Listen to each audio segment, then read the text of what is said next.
Hi again. This is Meg Brady, Director of the YourStory Record and Remember program at the University of Utah. And this is the nuts and bolts part of our training series that I know you all have been waiting for. After recognizing the many values of life story recording, and then learning how to be a practitioner of compassionate listening, you're ready to actually get down to the work of recording life story interviews. If you haven't already watched the first two videos in our series, you'll probably want to do that before continuing with this third video.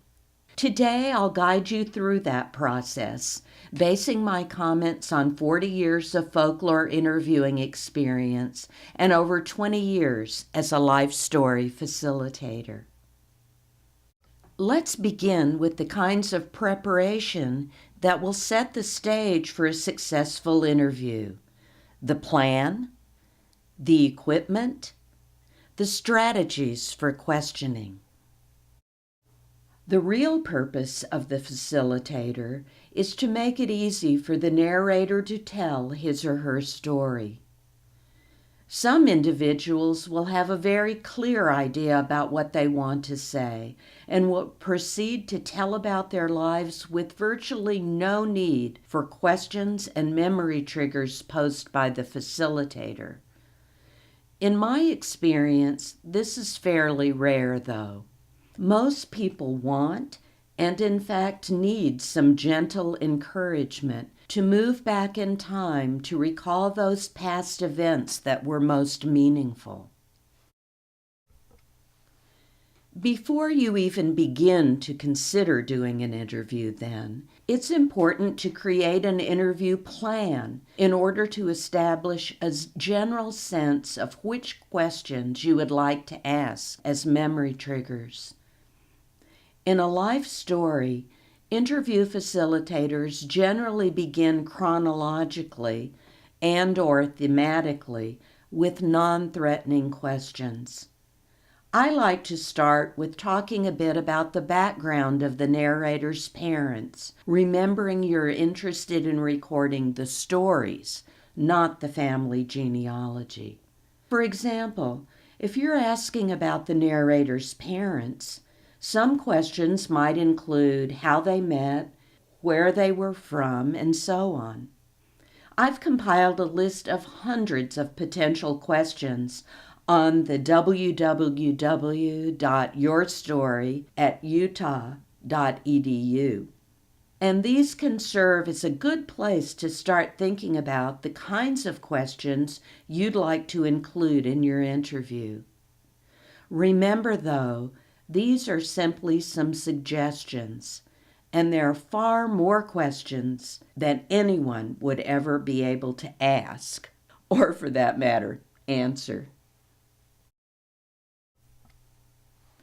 In creating an interview plan that is both chronological and thematic, it makes sense to move through the individual's life story from their parents' marriage to their birth, through childhood to adolescence, on to early adulthood, and growing older. Yet, within this chronological framework, each phase of life has what we might call thematic moments. For example, in childhood, what might be the most important areas you would want to cover?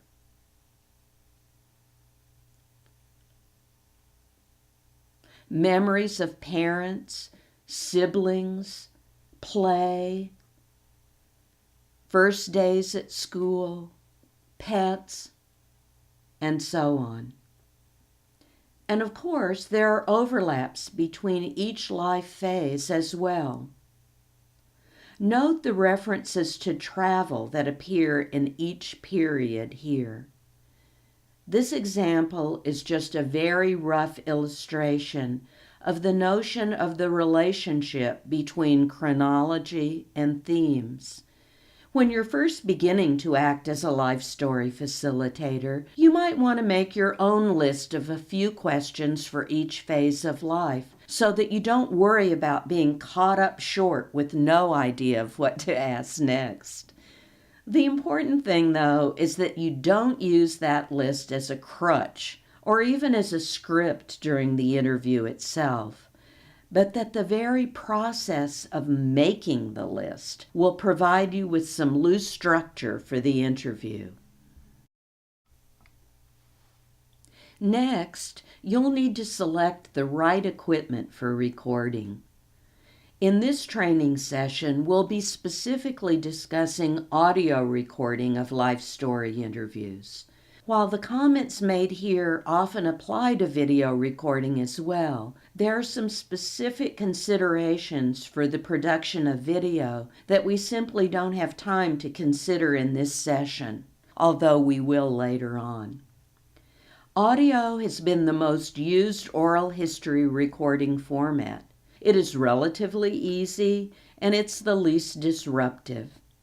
Because I've been recording primarily at the Huntsman Cancer Hospital recently, I have found that most patients prefer audio recordings where their recent physical changes aren't really a part of a visual legacy recording. Your organization may already have recording equipment for you to use. If not, there are some excellent sources for advice about what to choose in the way of digital recorders, microphones, any ancillary equipment such as mic stands and cables. I have found that locally in Salt Lake, Performance Audio is a great place to find help in selecting the recorder that is just right for your situation. The professionals there can make recommendations that will serve you well. You might also check out transom.org and the Vermont Folklife Center's website. Both have recommendations for a range of quality recording equipment. Whatever equipment you eventually select, you'll want to make sure that it has a USB connection so that you can transfer the recordings to your computer for editing and burning CDs. I'd also suggest that the recorder should include both a battery, built-in, rechargeable, or replaceable, and a plug-in cord. You'll also usually need a memory card for the recorder. Even recorders with built-in memory often have an additional place for a memory card. Again, my motto, better safe than sorry. So be sure to install one of these before your first recording. While several of the small, relatively inexpensive digital audio recorders include fairly acceptable built-in microphones, for truly good sound quality, you'll probably want to purchase an external microphone that can be placed near the person you're recording. It can make a world of difference in recording quality. And don't use the sound-activated feature of your recorder if it has one. The quality is poor, and you might miss something by using sound activation. The most important thing, though, is that after you've acquired your recording equipment, you read the manual from start to finish, and then practice several times with family or friends so that you're absolutely sure you know how to operate the recorder successfully. This also gives you practice with asking questions. Once the interview plan is in place and you're completely familiar with the recording equipment, it's time to make the initial contact with the narrator. Most often, those people interested in recording a life story will have heard about your service from the organization, the hospital, the hospice, the assisted living facility, where you work or volunteer. At Huntsman, many people discover our services either through printed information available to all patients or from a staff member, a doctor, social worker, nurse, a member of the Wellness Center staff, and so on. This means that the initial contact you'll have with the narrator may be on the phone. Present yourself as both personable and professional. Give a brief outline of what the service you're offering entails, how long it will take, where it will be done, who will do the recording, how the questioning will go. Ask if the interviewee has any questions about this process. If the person who first contacts you is not the narrator, but a family member, make sure that the narrator knows about this recording session and has fully agreed to take part. This will save you a great deal of time and perhaps some awkwardness later. If there's any hesitation on the part of the narrator, you may want to review some of the values of life story recording that we talked about in the first training video. One important concern is that when an individual is extremely ill, he or she might feel that any request from a relative to record a life story could be interpreted as an indication that that person really is dying, and soon. One way of assuaging this concern is to suggest early on that narrators are welcome to update their recordings as frequently as they like. Some people even make it a practice to create a new recording appointment around the time of their birthday each year. So now it's time to make a firm appointment for the first interview.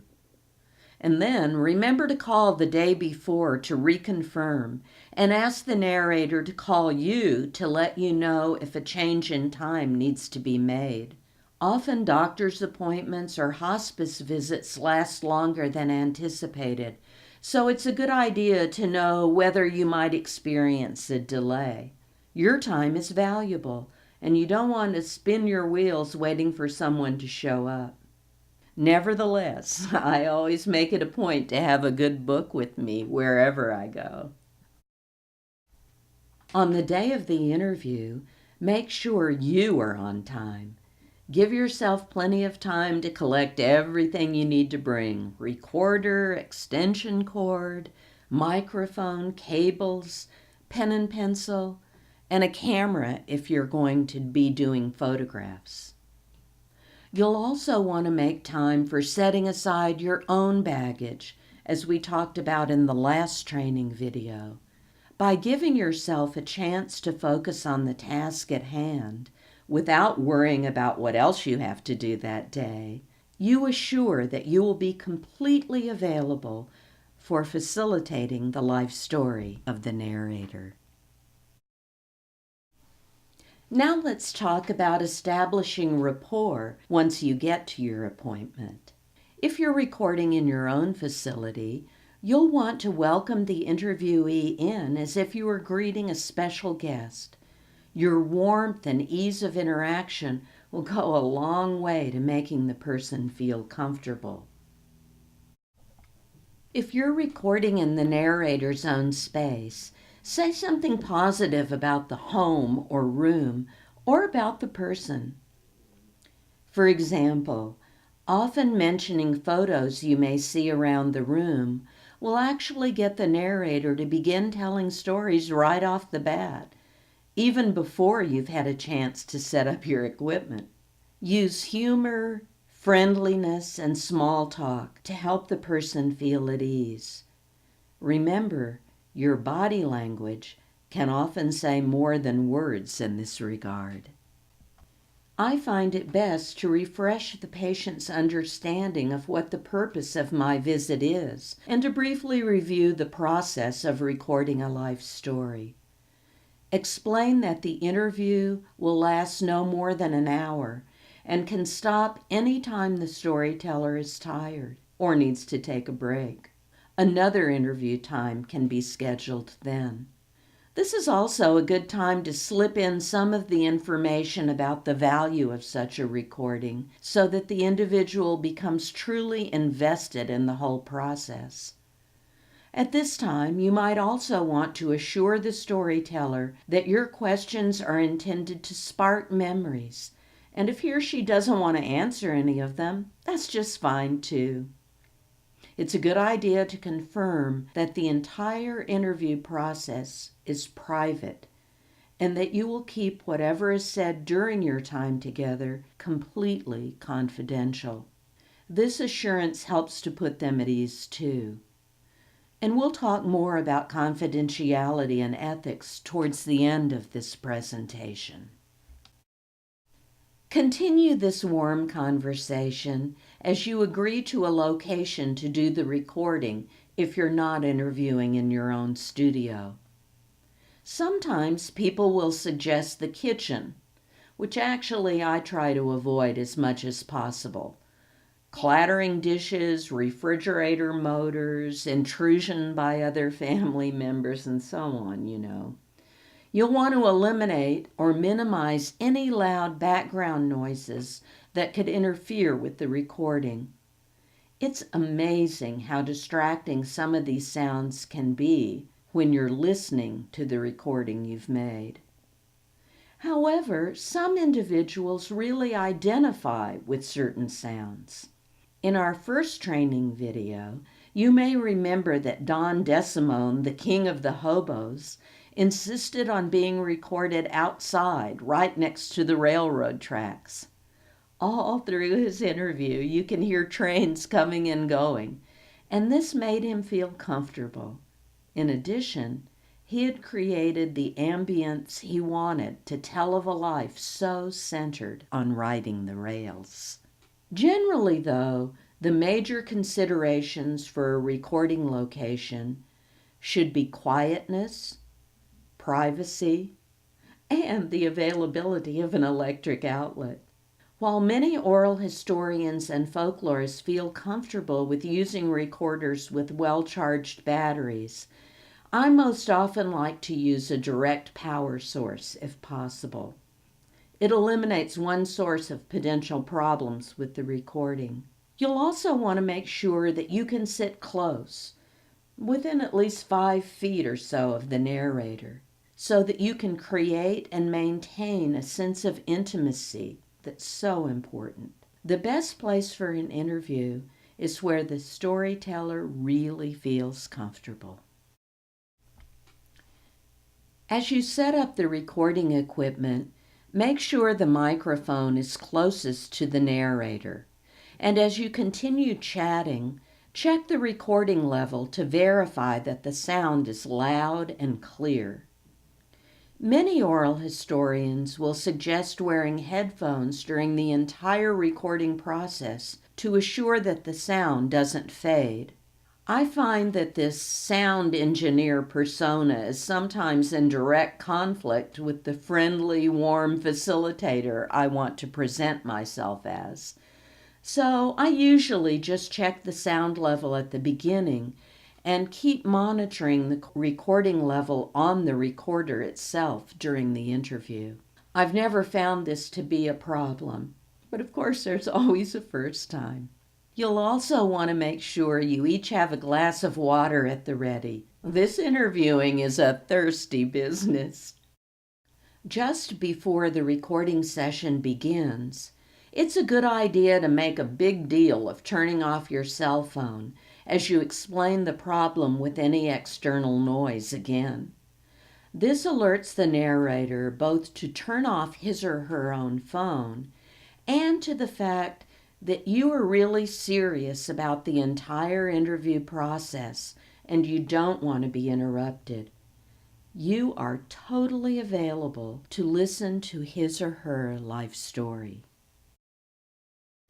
Now, on to the interview itself. In this process, it's crucial for the interviewer to be honest, straightforward, warm, and understanding. At the same time, there are certain formalities that do need to be addressed. The most important of these is to begin by recording a formal introduction that states your name, the name of the narrator, the date and place of the recording, This will be an easy way to identify any lost CDs in the future and for archival purposes. Some facilitators use the introduction to ask for oral consent for recording. Others simply wait to have the narrator sign a consent form, what's called a release form, at the end of the interview. The introduction is really very important. It also marks the beginning of your work together and serves as a transition between your informal chatting and the actual interview process. With your interview plan clearly in place in your mind, not in your hand, I find it useful just to imagine again the timeline of a life before beginning the interview. Then, instead of worrying you might forget something, just relax and imagine the questions you'd like to ask your own grandparents about their lives. Let your own natural curiosity lead your questioning.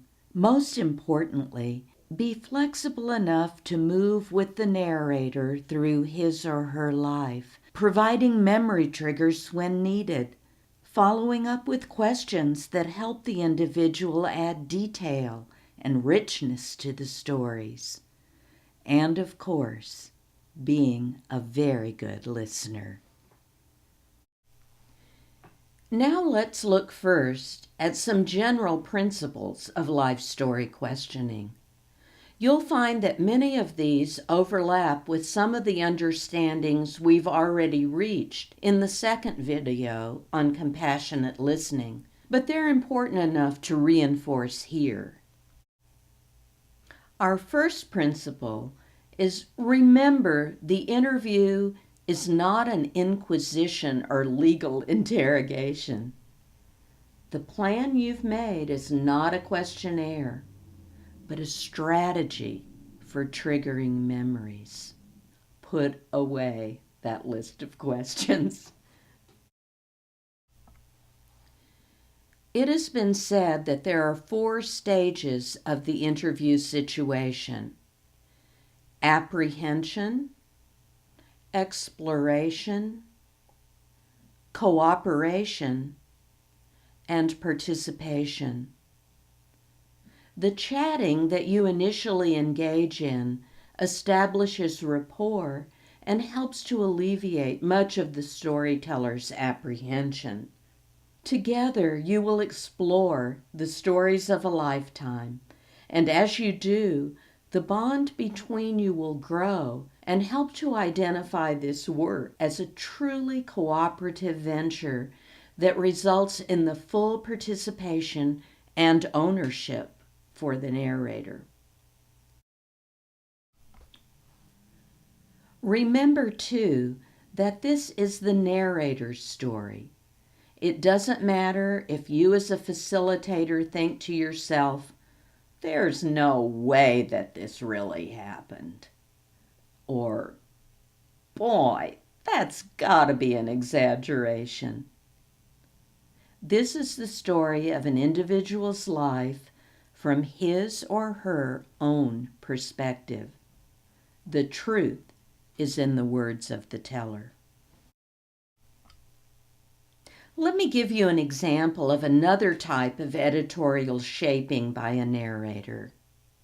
I once received a call from one of my students late one evening.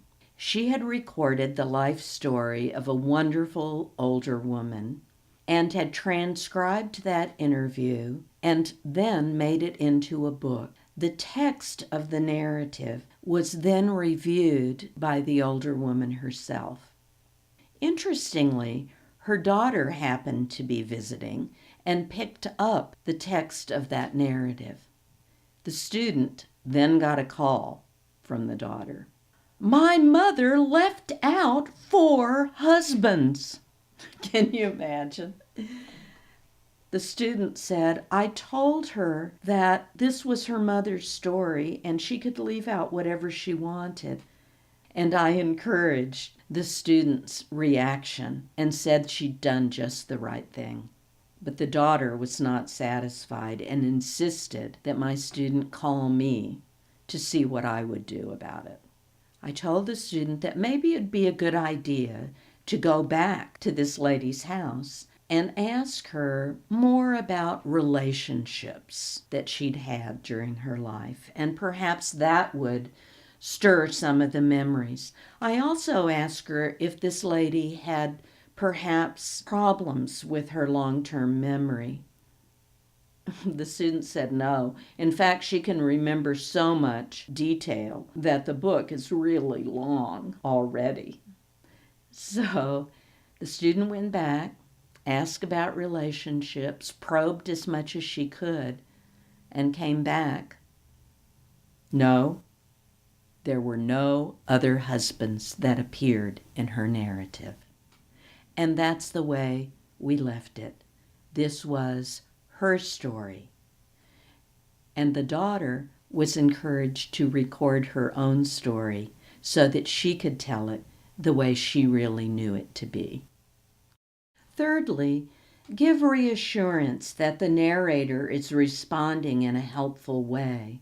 As we've learned before, this is as much, or even more, about gestures and facial expressions as it is about words.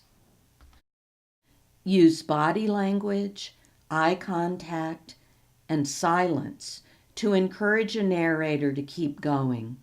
You'll want to avoid repeated use of uh-huh or I see. Try not to let your mind wander.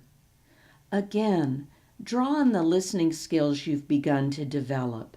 Nonverbal approval goes a long way in establishing an atmosphere of cooperative engagement.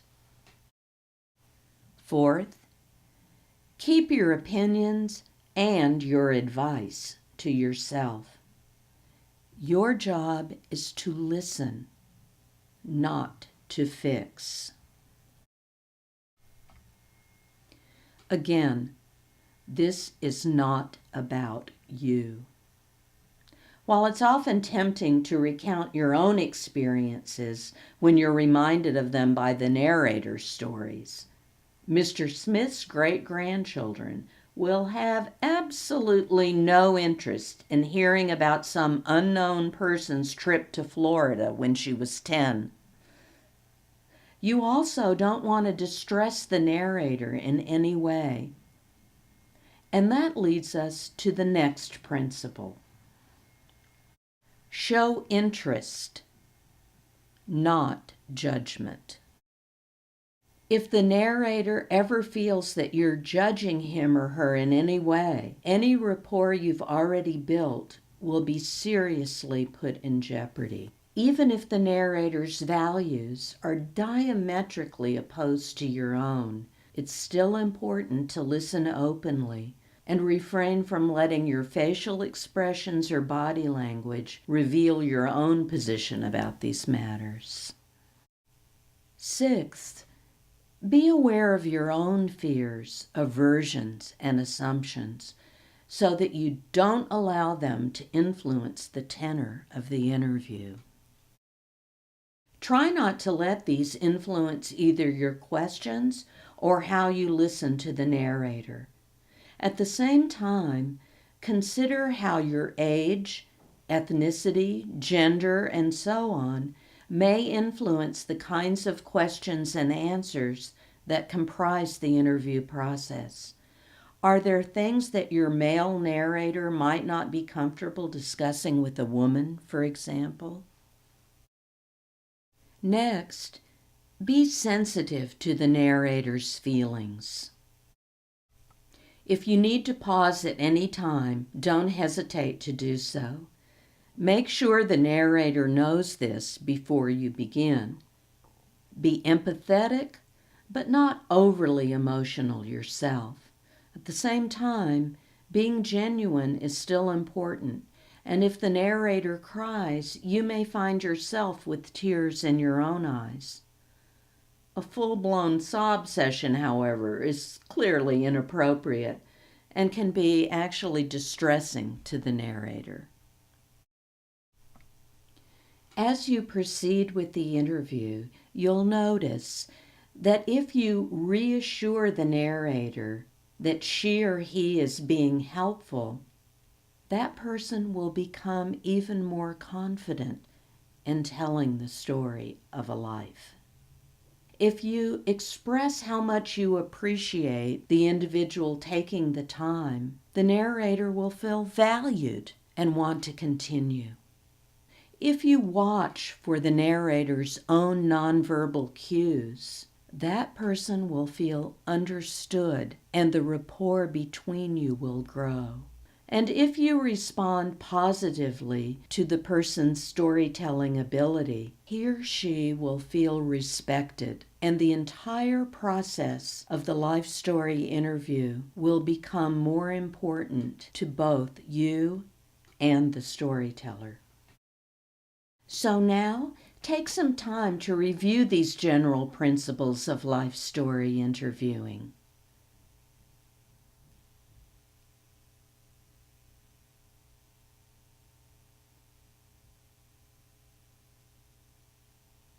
Can you think of examples of how you might follow these general principles in your own interviewing experiences?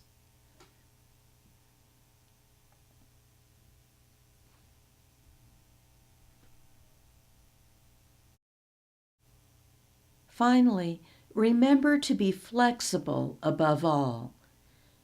Nowhere is flexibility more important than when interviewing seriously ill patients and those in hospice care. Often, physical limitations need to be addressed flexibly. For example, elderly or ill storytellers may have some degree of hearing impairment, and it may be difficult for them to listen to the memory trigger questions you pose. One solution that I've found helps in extreme situations is to put the earphones I use for checking the quality of the recording on the storyteller and then boost the sound level. This makes it possible for me to avoid having to yell constantly throughout the interview. And then the completed audio recording actually sounds more like a conversation than a screaming match. It's such a relief to the storyteller to be able to hear the questions that actually trigger those really important memories. The foundation of any good interview rests on building rapport, your ability to genuinely engage with interest and encouragement while taking all the time you need to encourage and facilitate the life story of your narrator. And of course, above all, listening carefully without interrupting and with genuine enjoyment of the process. It is that ability to listen as an act of love that lies at the very heart of recording life stories. So you might want to consider reviewing the second video in our series on compassionate listening before you actually go to your first interview. Many of the rules of questioning we'll discuss right now are directly related to the understandings in that second training video. Now we're going to consider the main reason I suspect you're viewing this training video. How to ask the best questions in order to elicit the very best stories. There are a few rules of the road I've developed along the way that may be useful to you when it comes to actually forming the questions you'll use to help facilitate life story interviews. First of all, there's just no way to document every single thing that's happened in an individual's life from birth to death. So you want to ask questions that do one of two things.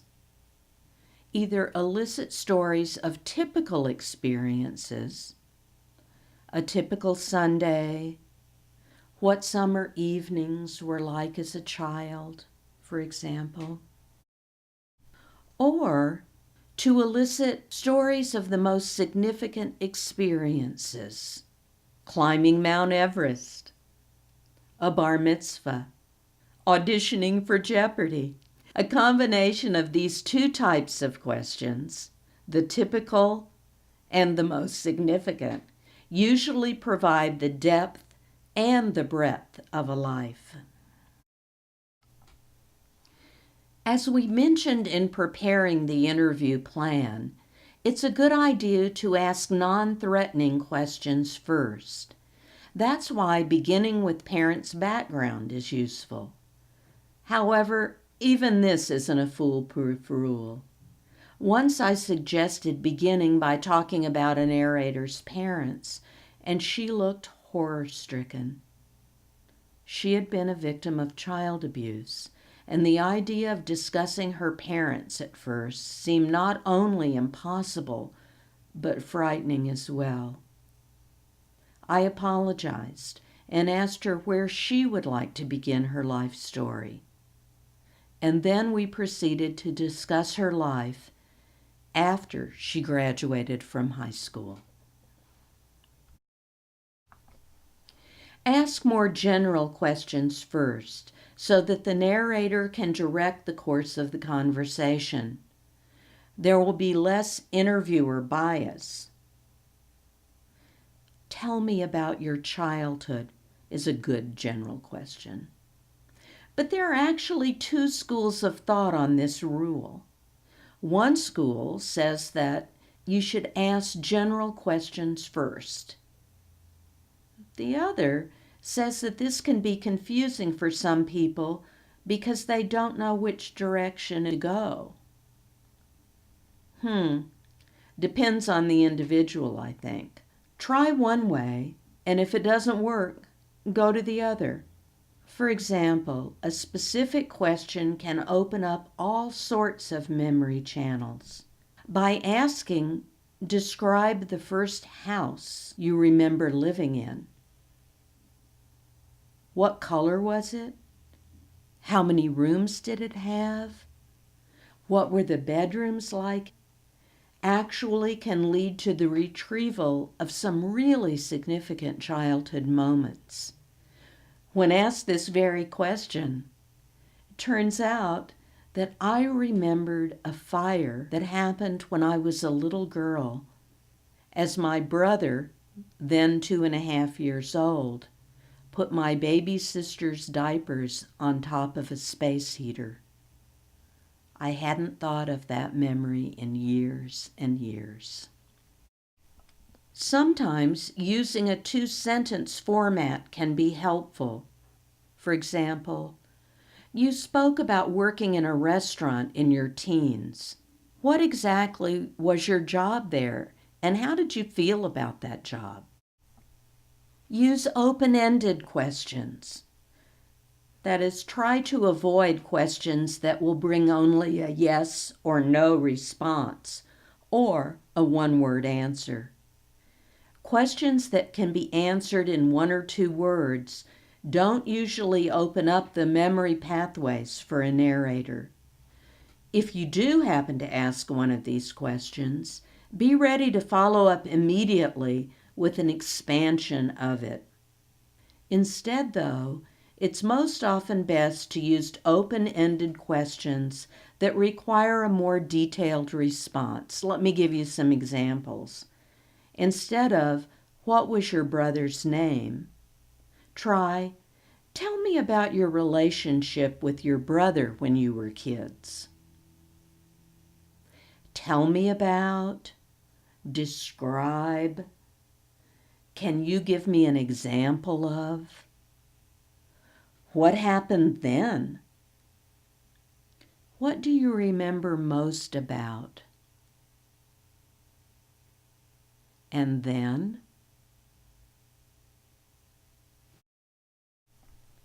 And in order to get as much specific information as possible, be sure to ask follow-up questions. These provide positive feedback to the narrator and more detail to enrich the story. In addition, ask about any terms you may not be familiar with. If you don't know the term, chances are a great-grandchild won't know it either. In fact, it's a good idea to ask for more detail about any experience that the individual had that may now be unfamiliar to this generation. Could you explain? Can you give me an example? Or how did that happen? What was it like to? How did you feel about that? Are good question starters. Questions that start with how, what, when, why, where, and who.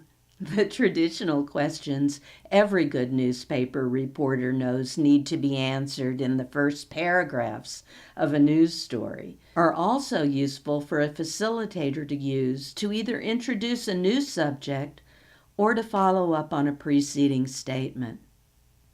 Questions that begin with how, what, or why usually elicit a more complete response than questions that begin with do or did. For example, how did you learn to drive a car? Or, what was it like learning to drive with your father? Instead of, did you have fun learning to drive? I think you can see the difference. Ask only one question at a time. Long strings of questions make it impossible for the narrator to answer fully, and they're also pretty confusing. When you change topics, work on transitioning smoothly by connecting this question with the previous ones.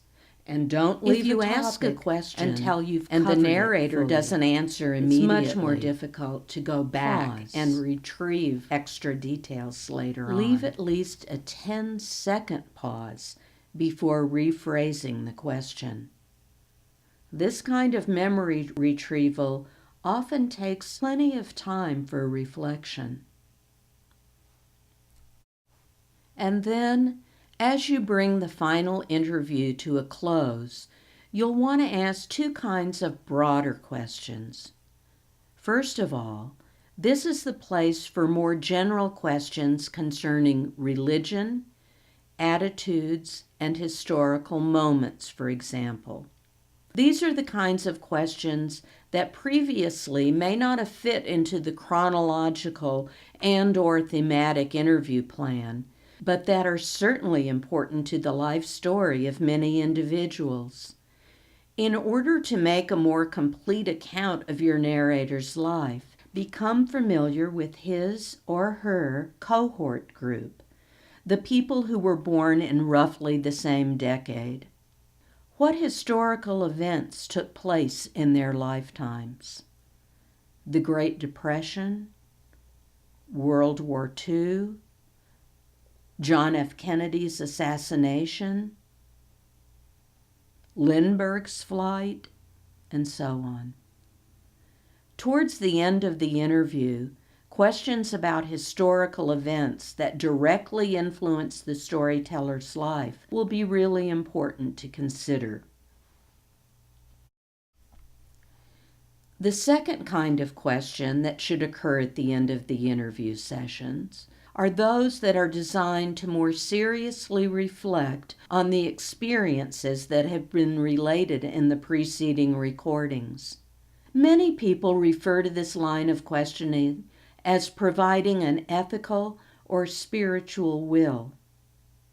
Instead of giving away financial resources or valuables to one's children and grandchildren in a legal will, an individual who writes or records an ethical will gives the values that have been sustained and cherished over a lifetime. Even if you don't intend to record a full-scale ethical will, asking these broader questions that relate to beliefs serve to emphasize the connections between the many threads that together have been woven into this particular life. One additional kind of memory prompt that we should mention is the use of old family photographs. While photos are absolutely wonderful in calling up old memories, there's also the danger that an interview that relies solely on the use of photographs instead of questions often devolves into a, "And that's Aunt Martha," and "There's Cousin Joe," or so on. Photos are especially useful if you as facilitator use them to ask for more detail in a follow-up questioning session. Now let's talk about ending the interview. Most importantly, don't you turn off that recorder until the very last minute. It isn't unusual for someone to tell the best story just before you're walking out the door. It's happened to me so many times. Also, don't turn the tape recorder on and off while the interview is still in progress. Not only are you likely to miss important information, but you'll give your tradition bearer the impression that you think some of what he or she is saying actually isn't worth recording. If you have had a particularly emotionally intense interview, be sure not to end it abruptly and then depart. Instead, move back to an easier, more conversational topic before you leave. At the conclusion of the interview, thank the narrator and comment on what a fascinating life story the interviewer has told. If you haven't covered everything, ask to make another appointment for a follow-up interview. And always remember to ask, "Is there anything else you'd like to talk about?" before you complete that final interview. Hand the release form to the narrator and explain it. This is part of the ethical commitment you make to the narrator. If you intend to ever use any part of the interview for publication in any format, or if the narrator wants to place the interview into any reputable library or archive, a release form needs to be signed. Give time for the storyteller to read and ask any questions about the release form before signing. Explain the use of the release form, the need for it, potential uses of the results of the interview, and that both the interviewer and the narrator will sign the form. Examples of these forms may be found under Resources on the YourStory website. Give the storyteller an indication of when and how the CD of the interview will be delivered. Will you mail it? Will they pick it up? Will it be hand-delivered? Will you email an MP3 of the recording through Dropbox? This is something that your organization will need to decide before beginning this life story project. And then, thank the narrator again as you say goodbye. After the interview, there are still a few things that will need your attention. Immediately transfer the recording to your computer. Put a backup of the recording on an external hard drive or flash drive. Listen to the recording, and if any editing is needed, enhancement of sound quality, removal of extraneous noise where possible, deletion of sections requested by the narrator, use an editing program that you're familiar with to make the necessary corrections. There are many editing programs out there, but the one I like to use is called Audacity. It's free and can be easily downloaded from the internet. There are helpful suggestions about using it on YouTube as well, and also on the Audacity site. When you're satisfied with the edits, burn the CD and deliver. There are some add-ons to the interview process that you might want to consider. For example, verbatim transcription of audio or video recordings is actually fairly costly, but some people really want to have the words in writing. Some transcriptionists charge by the page of transcribed narrative, others by the minutes of recorded audio. If I'm paying for transcription, I usually choose the latter because I know then exactly what it's going to cost before I enter into an agreement with the transcriptionist.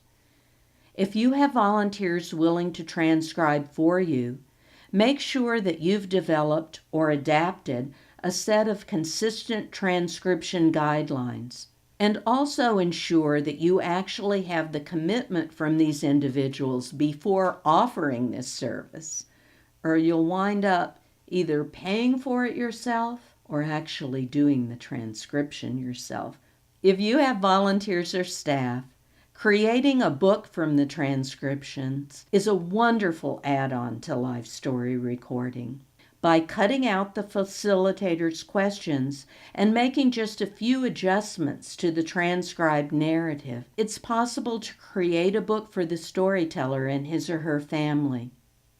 In the future, we'll be adding a short video to this training series that details exactly how to do that. Let's talk now about archiving the recordings and transcriptions. Even though your primary goal may be to provide a life story recording as a personal legacy, the historical value of such recordings is significant. Most organizations that offer this recording service archive copies of the recordings in their own facilities or collaborate with a library or historical society to provide archiving services. Sometimes photographs, letters, or diaries can also be donated with the recordings and transcripts. Finding a repository for the results of your interviews is an important planning step. If the repository agrees to take your interviews, it may already have a release form for you and your narrators to sign, transferring full ownership, including copyright, of all interview materials to the repository. If the repository doesn't have forms already, the release forms you've developed yourself may be useful. One real advantage of archiving for the narrator and his or her family is that if a recording is ever lost, it's easy to replace it. So now you're ready to begin your adventure in life story listening. Whatever way you decide to present this gift to the narrator and his or her family, know that you will have given a priceless gift, the gift of a life legacy that will be treasured in ways you will never know. Please don't hesitate to email me at meg.brady@utah.edu if you have any questions or need any additional information. I'll be posting additional videos on ethical wills, transcription, and other related matters in the near future. My wish for you now is to fully immerse yourselves in the wonderful work of being able to bring these stories to life.